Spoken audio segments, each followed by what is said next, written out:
اسرائیل ایران کے خلاف خوفناک اور دہشتناک قدم اٹھانے جا رہا ہے۔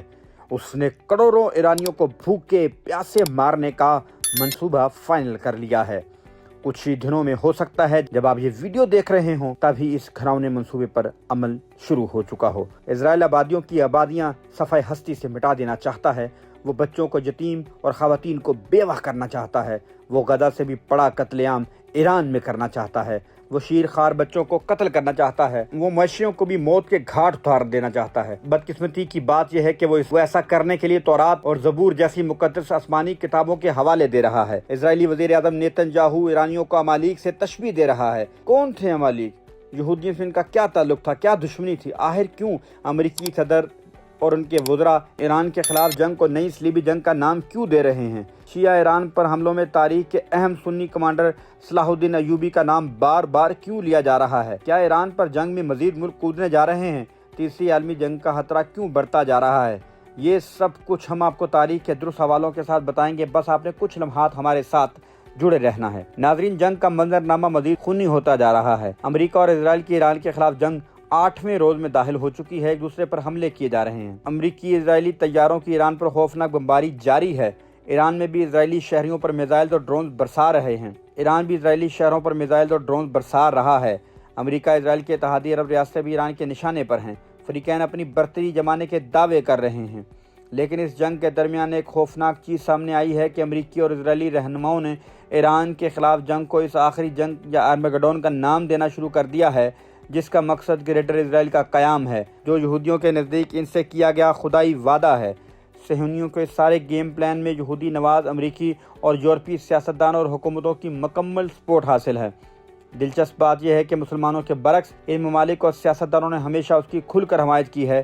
حالیہ دنوں میں اسرائیل میں تعینات امریکہ کے یہودی النسل سفیر مائک حقابی نے صحافی ٹکر کارلسن کو بتایا کہ یہ ٹھیک ہوگا کہ اگر اسرائیل بنیادی طور پر پورے مشرق وسطیٰ کو اپنا حصہ بنا لے، کیونکہ بائبل میں ان سے زمین کا وعدہ کیا گیا تھا۔ اب اس بیان کی گونج کم نہیں ہوئی تھی کہ امریکی وزیر خارجہ مارک روبیو نے کہہ دیا کہ ایران کو مذہبی جنونی چلا رہے ہیں، جو جغرافیائی سیاست کی بنیاد پر فیصلے نہیں کرتے بلکہ مذہبی بنیادوں پر فیصلے کرتے ہیں۔ اب آپ نے امریکہ کے نام نہاد لبرل کلین شیو پڑھے لکھے وزیر خارجہ کا یہ بیان مسلسل ذہن میں رکھنا ہے، کیونکہ خود امریکیوں اسرائیلیوں کا ہر قدم بیان کی مکمل نفی نظر آتا ہے۔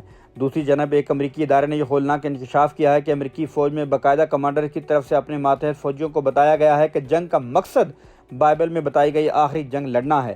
امریکی فوج میں مختلف شکایات کے حوالے سے کام کرنے والی غیر سرکاری تنظیم MRFF کے مطابق اسے متعدد امریکی فوجیوں کی جانب سے ای میل موصول ہوئی ہیں، جس میں شکایت کی گئی ہے کہ ایران کے خلاف جنگ کو مذہبی رنگ دیا جا رہا ہے اور اسے وعدہ کردہ آرمیگڈون سے تشبیہ دی جا رہی ہے۔ امریکی فوج کو مسلمانوں کے خلاف خود کش دستے میں تبدیل کیا جا رہا ہے، جسے ایک انتہائی خونی جنگ کے لیے تیار کیا جا رہا ہے۔ ایک نامعلوم نان کمیشنڈ آفیسر نے MRFF کو ایک ای میل میں لکھا کہ کمانڈر نے افسران پر زور دیا کہ ہمارے فوجیوں کو بتائیں کہ یہ سب خدا کے الہی منصوبے کا حصہ ہے، اور اس نے خاص طور پر بائبل کے متعدد حوالہ جات کا حوالہ دیا جس میں آرمیگڈون اور یسوع مسیح کی جلد واپسی کا حوالہ دیا گیا تھا۔ امریکی کمانڈرز اپنے فوجیوں کو کہہ رہے ہیں یہ جنگ بہت تباہ کن ہونی چاہیے۔